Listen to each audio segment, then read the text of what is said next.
Hi, it's me again with Corel Tips and Tricks, part 2 of this.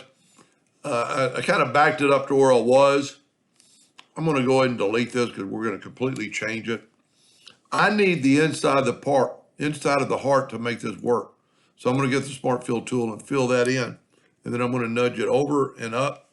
And I'm going to left click, right click. Left click, right click.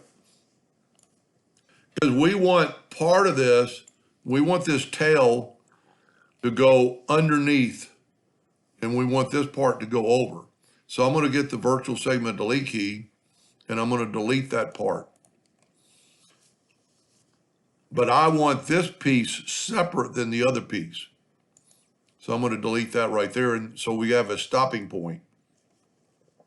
I'm going to get the Smart Fill tool, and I'm going to fill in that piece, and this piece, and this piece, and this piece. Now I'm going to take this piece, but I'm going to use some shadow. And if I would have had these connect to the shadow, or not the shadow, but the interactive fill tool, would have kept going to that piece. So now I can go here, and I'm just going to add a little black or gray to make it look like it's going underneath there. Maybe put a little bit more. And see, that part's going to be hidden.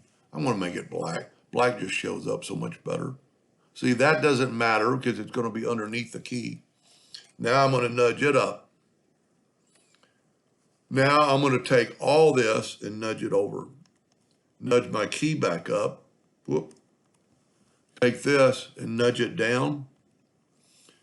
Now I'm going to take this part and this part, holding down the shift key, and I'm going to go object order back a page. So now it looks like it's going under. Now you do have a line there. Don't really know how to correct that.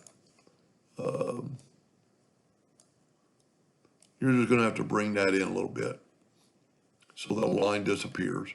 That does look pretty good. And you could do the same thing to here. You know, you could put a little bit of interactive fill tool here. You know, I went really the wrong way.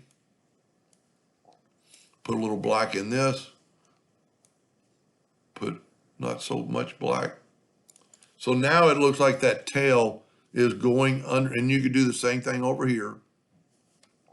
It looks like that tail is going underneath that key and giving a little bit of shadow. I'm hoping that's what he was talking about. Anyway, I hope that helped a little bit, and thank you for watching.